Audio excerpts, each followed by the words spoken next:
एक समय की बात है। एक छोटा सा गांव था जहां पर एक पुरानी हवेली खड़ी थी। इस हवेली में एक अजीबोगरीब माहौल था जिसे लोग चुड़ैल के होने का कहकर डर से भाग जाते थे। गांव के लोगों में एक कहानी घूमती थी जिसे सुनकर हर कोई कांप उठता था। हवेली के नज़दीक एक छोटा सा मकान था जिसमें रहती थी एक सुंदर सी लड़की। नाम था कविता। उसकी खूबसूरती पर कोई शक नहीं कर सकता था, लेकिन लोगों ने सुना था कि रात को वह चुड़ैल बन जाती है और गांव में रात को भटकती है और लोगों को खा जाती है। कविता खुद ये सुनकर हैरान रहती थी, क्योंकि उसने खुद कभी ऐसा कुछ महसूस नहीं किया था। एक दिन एक युवा लड़का अर्जुन गांव में आया। अर्जुन ने सुना था कि इस गांव में कुछ अजीब है, लेकिन उसने इस पर ध्यान नहीं दिया। वह अपने दोस्तों के साथ मस्तियां करता था, जबकि गांव वाले चुपके से उसे देखते रहते थे। रात के समय जब सब सो गए, अर्जुन ने महसूस किया कि कुछ अनहोनी हो रही है। वो हवेली की तरफ बढ़ा जहां कविता रहती थी। हवेली के अंदर कुछ खौफनाक आवाजें सुनाई देने लगी।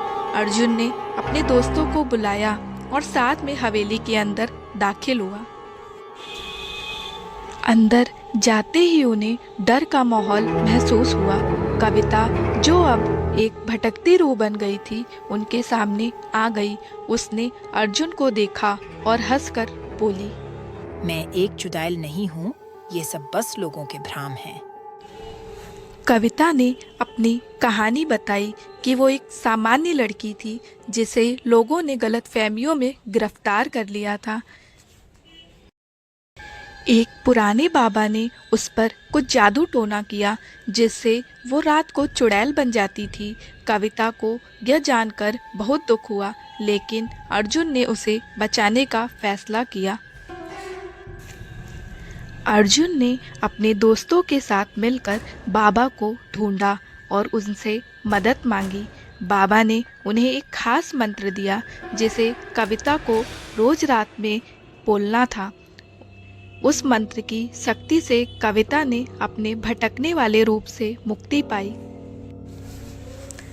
गांव वाले, जो पहले कविता से दूर भागते थे, अब उसे समझ गए कि वो मासूम लड़की थी जो गलतफहमियों का शिकार हुई थी। अर्जुन ने सबको बताया कि सच्चाई का पता चलने पर किसी को भी ऐसा नहीं कहना चाहिए जो उनके बारे में नहीं जानते।